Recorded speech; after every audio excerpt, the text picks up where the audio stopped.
Vegas here with Secret Note. We're here at Schubas with Dastardly for their CD release show.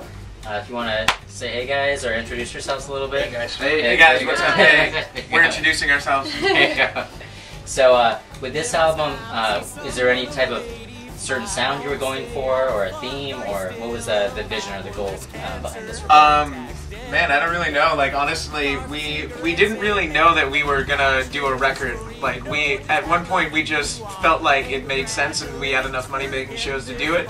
So we kind of just thought we did. Yeah, thought we did. We have no money, but we decided that we were gonna choose like the 7 best songs that we had at that point. So luckily, lyrically, and it kind of like formed its own concept. So we found out it's all about a couple Ayn Rand novels. So we're a lot like Rush. It's very conservative oriented. Okay, yes. Got it. So how would you say the last time we caught up with you all? Ayn Rand? Fuck. Can you just delete that last word? Ayn Rand. I want to get laid tonight. I want to know I can pronounce Ayn Rand. So last time we got up with you all, you were at Metro. How would you compare, like playing a show that's a little bit larger setting like that to here? What type of difference does that make for you all?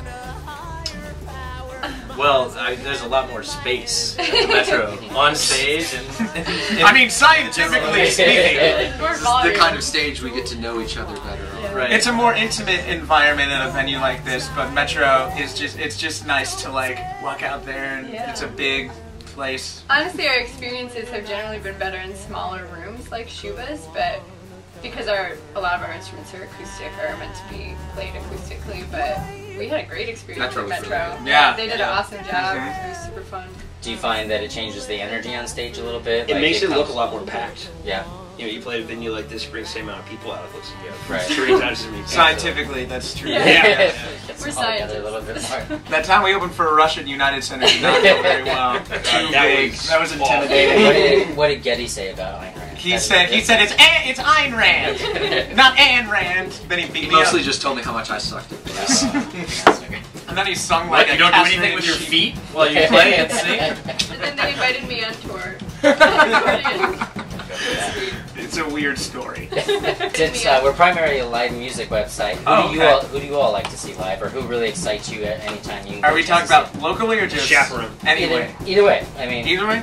like who? Like, do you put on the calendar like 6 months in advance, or as soon as you like, or just like I can't? wait Dirty for the show? Projectors. Yeah. We're big fans. Yeah. We're big, except for John. Yeah, Chad doesn't like them. But We're Free huge Energy. fans. He likes Free They're Energy. the one I really I saw Janelle Monáe open for a I saw her as well. and almost cried because she's a legend and an angel. And someone kept stepping on her shoe. No, it was her voice ringing in my ears.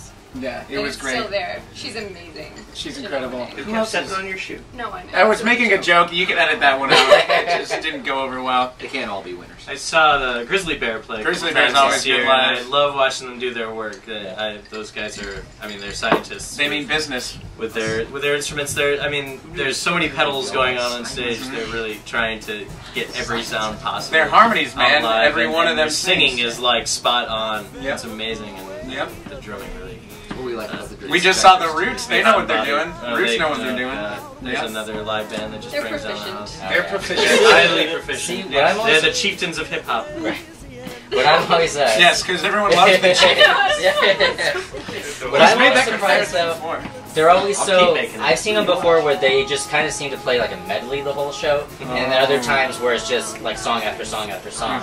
I tend to like it when they're playing like more songs, not as many covers, and that. So, what was your experience when you saw? They mixed in a few covers. It was definitely song after song after song, but like, I mean, they are all about keeping the flow going from start to finish. They mostly did traditional Irish music this time, so they really were the chieftains of hip hop.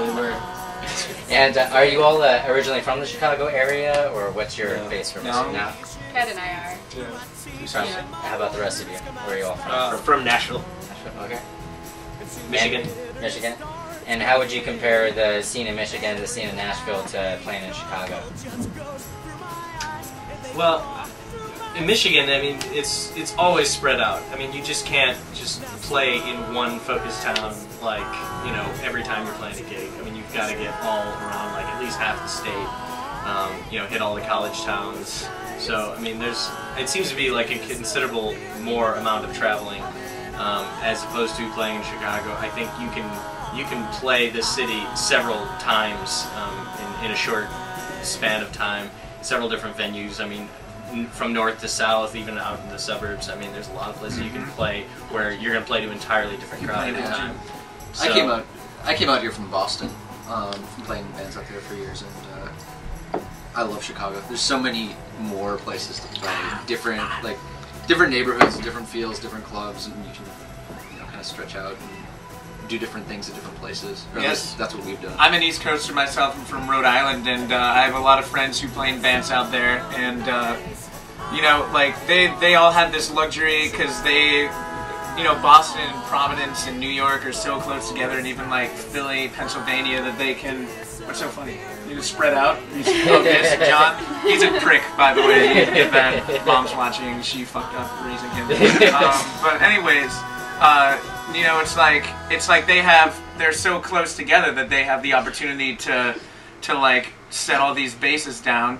And I was thinking they're so lucky that they can do that, but I realized that like the Midwest is very similar because you got like Madison, Milwaukee, you got Indiana, Michigan, all these places that are so close that we're hoping to penetrate. we all are, Gabe. Yes. Can't wait to penetrate New York City. Yes. Awesome. And how about Nashville? Obviously a great music town. Yeah, but even besides all the country stuff, it's got a great indie scene. There are not as many venues, and you do run into some really bad bands on the indie scene, but like there's some great stuff coming out.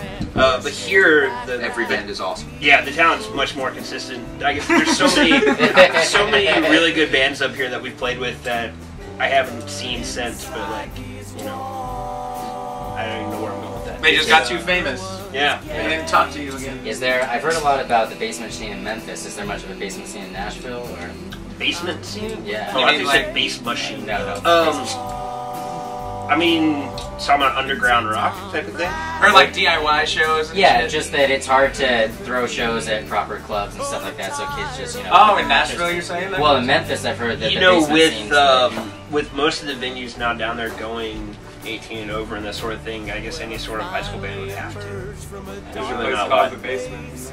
Yeah, but they recently... That's not a basement. They recently that's a venue. went, I think, over 18 shows. Yeah, there is a Everybody baseball just got game. interesting. So my favorite Ayn Rand book is probably The Catcher in the Rye. Oops. I like your cameo on the Did that again. Yeah. You can edit that part. Yeah, with the birds. And He's dead, everybody. Was that what you were talking about earlier? What? Sarah was going on about someone who died. Oh, that was Bernie Man. This doesn't have to be in the interview. We can just use the "Hi, we're Dastardly" and it's fine. It's a wrap. Just go straight to the live video, absolutely. Yes. So with your upcoming shows that you have coming up in the new year coming up, do you have any certain goals or things that you're really trying to do in the 2011? Or? 2011 is mostly hoping to sell at least 1,000 of our CDs because that's how many copies we have. We hope to sell at least 45 T-shirts because that's as many as we have, and then we're probably gonna just quit. We're probably gonna break up. No, I mean next year we're hoping mostly for out of town. We got with the full band. We're gonna be going to Boston, New York, Providence, playing out there. I'm gonna be going on a solo tour with Jared Bartman, who's playing tonight, and we're gonna be doing about 20 dates all the way from Chicago to California and back, so hopefully start to meet some people, planting seeds over there, and we're hoping to go, John, just grow the fuck up. And we're hoping to go to South by Southwest, so yeah, we're hoping to keep going, keep chugging by.